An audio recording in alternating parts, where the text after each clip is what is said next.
Maybe you haven't realized it yet, but in life, you have the right to only do one thing. Only do one thing at a time.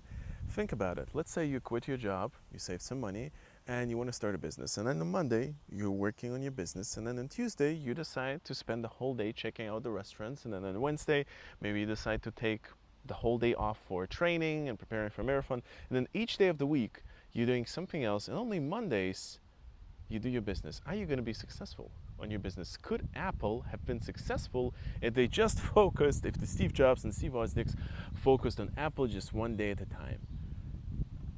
I don't think so.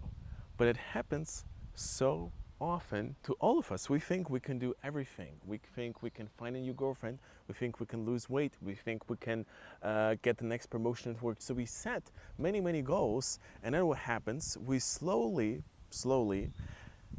start falling off on all of these goals, and then we end up with zero achievements, and we're like, okay, fine, let's start it again. But then again, you don't focus on one goal, you get impatient, and then you focus on all of these goals. So how shall you do this instead? Instead, you come to your boyfriend or your girlfriend and you're like, hey, we're gonna go on less dates, less cafes, less cinemas, less restaurants, because now I'm focusing on my business.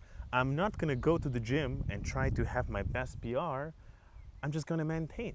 You gotta drive down all the other activities that are not in your focus if you want to achieve something extraordinary in this one area. And this again is just for the time being, right? You achieve it, then you say, hey, now relationship is my priority, now this.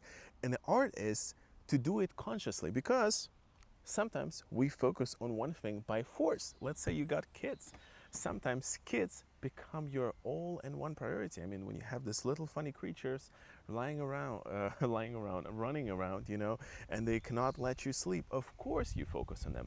When somebody fires you, and from one day to another, you have to find a new job, of course you're gonna find a new job. You're gonna focus on it. And that's how you're successful. Imagine if you got fired from a company, you gotta find a new job, but you only keep looking for a job one day at a time. It will take you years and years and years. And it's better to be focused on one thing by choice rather than waiting for some external circumstance that might never happen or happen in a way that you don't like, and then it will force you to focus. And I'm not saying that when, for example, you're trying to achieve the next step in your career, you should absolutely say no to all the exercise or to all healthy food or whatever, because you don't want to be fat and then achieve this point, or you don't want to be, unhealthy and achieve this point. You don't want to be single, but just consciously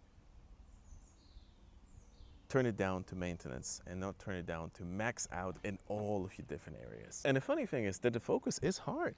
It is hard because it's just so exciting to do many things at once. It's so exciting to do this and that, but at the end, let's say, boring example, but your career, right? Your job. You spend 40 hours at this job, give or take, maybe a bit more, maybe a bit less, for long periods of time. That's how you progress, right? Because you're there, you're giving it your all attention willingly and unwillingly, right? If you didn't have 40 hours in your contract, if you weren't obligated to do it, would you advance as fast?